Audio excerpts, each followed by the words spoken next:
Hi, Betsy Bixby here with our fourth and final in the series that we're calling The Power of Family Business. Hi, I'm founder of Meridian Associates, and if this is your first time in the series, you're so welcome. Our mission is to bless family companies. So in session one, I gave you some inspiration with a 14th generation family company here in the US. We talked about some super successful family companies that have been through a lot of stuff and family strife, right? And then in the last two sessions, we've been talking about how do you leverage the fact that you are family, right? That you are a family business. And we talked about visibility so that people would actually know that you're a family company, and how in today's day and age that's really going to help you. And then we talked about your website as being a key part of that. All right, so now today I want to talk about your community service, serving your community, because you guys are awesome. You do incredibly awesome, but the problem is a lot of times people don't know that you're doing what you're doing. So I want to talk first from the employee standpoint. All right, first is employees want to know that their company that they work for is making a difference. So I would ask you to look and say, how good are we at communicating the really cool stuff that we're doing and getting that information out to our teams?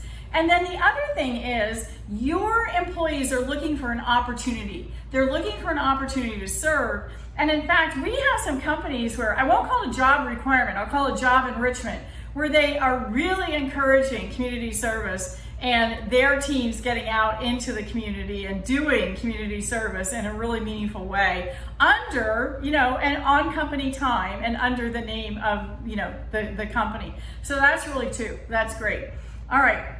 The other place of community service is actually attracting employees. You guys are telling me right now, I need people, I need quality people, and this idea of your community service being an attractant is so powerful, right? Now, I know that you guys want to stay humble. I know that you want humility, but please know that there's ways of you, crediting your team, crediting what's being done in your community service, and just letting your potential employees know that you're doing that.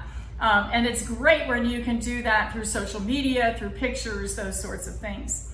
All right, the final thing I want to talk to you about is your process for giving, because just last week I was talking to a marketer, and he said, Betsy, we're getting hit up by different community organizations, and we're very philanthropic.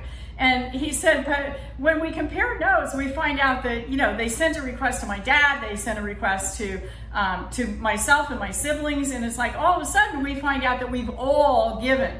Well, the way to solve that is through having a pool of funds and a little committee that comes together to distribute those funds, whether you call it a family foundation, whether you put along a certain piece of your budget for that. But I would encourage you to have a formal process for your community giving and your community service.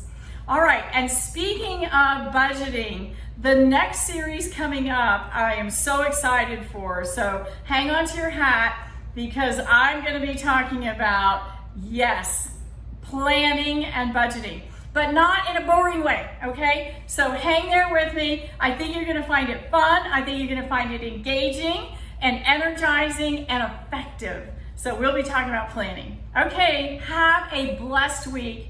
Bye-bye.